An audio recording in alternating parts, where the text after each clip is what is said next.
Sometimes one familiar voice with understandable words is all it takes to change someone's day forever. A crying grandmother, a delayed connecting flight. She believed her flight had been canceled and she thought she was completely alone and stranded.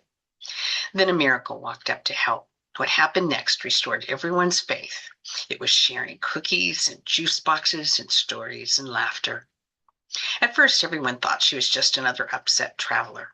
But when someone finally understood what she was saying in her native tongue, everything changed. One act of kindness, one shared language, one moment that reminds us humanity still exists. Have you ever witnessed a stranger completely change someone's day? If this touched your heart, subscribe for more true stories that restore faith in humanity. Our title, Help on Gate 4, How She Changed Everything. Welcome to Dream Builders Diaries, building dreams one story at a time. And I'm Jeannie Kraft.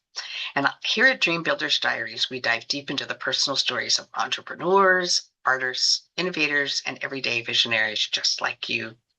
We believe that every dream starts with a story worth telling. And by sharing these stories, we aim to empower you to create your own dream and the story behind it. But before we get started, grab a paper and a pencil if you don't already have one. Inspiration, ideas, and dreams come and go very, very quickly. Jot yours down and don't let yours get away. One sentence changed everything for a frightened grandmother in the airport. Sticky fingers and juice boxes. The answer bound hearts and healed. Everyone just watched her. They tried to get past her until one stranger understood she needed to hear someone who spoke her language. The answer and the ending will stay with you.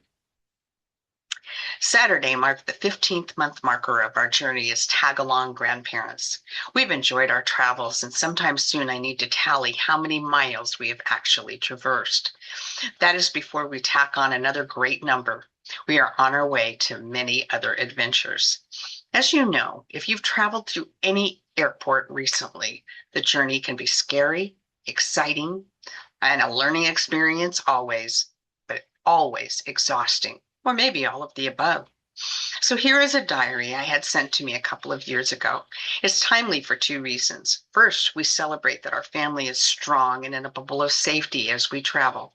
And two, National Grandparents' Day.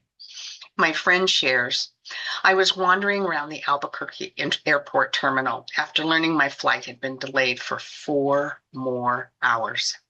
I heard an announcement. If anyone is in the vicinity of gate A4 understands any Arabic, please come to the gate immediately. Well, one pauses these days. What? Arabic? Memories came flooding back. Seriously? I glanced at my boarding pass. Gate A4 was my gate. Changed to another, but back again. I was on my way back there. Anyway, that is when I saw her. An older woman in full traditional Palestinian embroidered dress, just like my grandma wore, was crumpled to the floor, just wailing. I approached cautiously. I parked my carry-on and backpack behind her, kind of out of the way. Please help, said the flight attendant. Do you know Arabic? Talk to her. What is wrong with her? We told her the flight was going to be late, and she melted to the floor. I stooped to put my arm around the woman and spoke hauntingly. Shadawa Shudupik, Habidibi, Stanbi, Chwe, Mi, Fadalik, Chu Bit Siwi. I'm sure I didn't do it well at all. She believed she was completely alone until I stopped to help. No one could understand her. The minute she heard my words, she knew, however poorly I used them, and she stopped crying.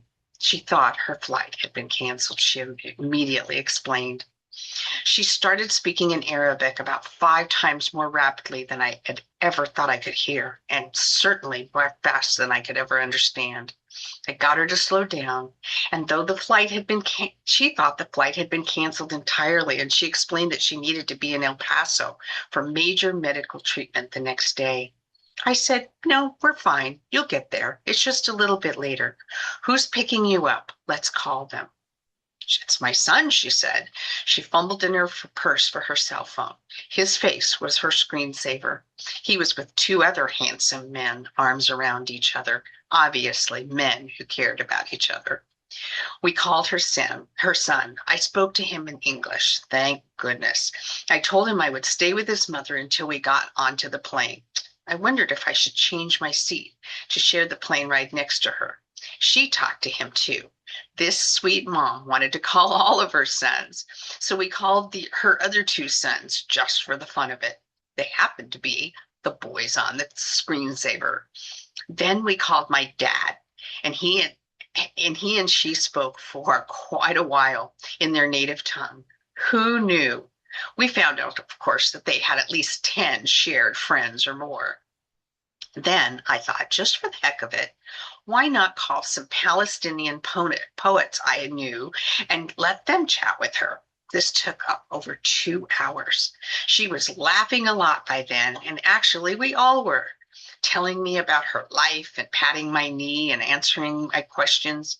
Her smile radiated her relief. She had pulled a sack of homemade mamoul cookies, little teeny tiny powdered sugar crumbly mounds of yumminess stuffed with dates and nuts from her bag, and she started offering them to all the women at the gate. To my amazement, not one single woman declined. It was like a sacrament. There was a traveler from Argentina and the mom from California, that lovely woman from Laredo. Soon we were all laughing and telling stories about our lives and their children. We were all covered with the same white powdered sugar, and the smiling didn't stop. There is no better cookie. Find them if you can. Homemade are the best. Mamoul cookies. Near the end of the second hour of waiting, the airline broke out free apple juice from huge big coolers. The bright, brilliant flight attendant who'd been assuring us the flight would indeed take off eventually recruited the two little girls who had made friends and a bit of mischief while they waited somewhat patiently for our flight to run around and served those juice boxes to all of us. I noticed as the shorter one came to our area, she was covered with powdered sugar too. I noticed the grandmother. She was no longer a heap of sad confusion, but instead my new best friend. By now we were holding hands. She had a potted plant poking out of her bag, some medicinal thing, I'm sure, with green furry leaves. Such an old country tradition. She reminded me even more of my grandmother. Always carry a plant, always stay rooted somewhere. As I looked around at that gate of late and weary ones, I thought, imagine watching your grandmother stranded in a foreign airport. Now imagine a complete stranger becoming the answer to her prayers. When this grandmother was sobbing at the gate, while everyone ignored her, the answer was right there, and the ending will stay with you. Then I thought, this is the world I want to live in, the shared world. Not a single person at the gate, once the crying of confusion stopped, seemed apprehensive about any other person. Learning and growing together along the journey, a new language, and of course, the cookies and the juice mended any societal gap. At first, everyone thought she was just an upset traveler, but then when someone finally understood what she was saying in Arabic, everything changed. Yes, everything changed. So, as a recap, what is your biggest takeaway from our diary today, and how does this diary relate to how you define your dream? Why this diary? Because this diary demonstrates the magic and beauty of how sharing a bit of knowledge can bridge a gap and bring calm and security to an otherwise unsettling situation, a bridge of generations and cemented new friends. I also shared this diary because this powerful diary also celebrates the virtues of finding common ground. It's not that hard to do when you share cookies and juice. Dreamers, believe in yourselves. Be passionate, work smart, know your why, and apply what you learn each day. Enjoy life and always, always be kind. I want to leave you with a quotation. There are no limitations to the mind except those we acknowledge. It's by Napoleon Hill. There are no limitations to the mind except those we acknowledge. Napoleon Hill. Thank you to my friend Naomi for sharing this story. Your grandma would have been so proud of you. Special thanks to those of you who listen to Dream Builders Diaries regularly. I am so grateful to you. The honor to spend time with you is all mine. Check out the other diaries in the My Dream Plan playlist. you don't have it yet, get your 90-Day Dream Builders Diary by Jeannie Craft on Amazon. The link is in the description. Like and share this diary. Subscribe for more. Contact us to share your story. Thank you, and until next time, building dreams one story at a time.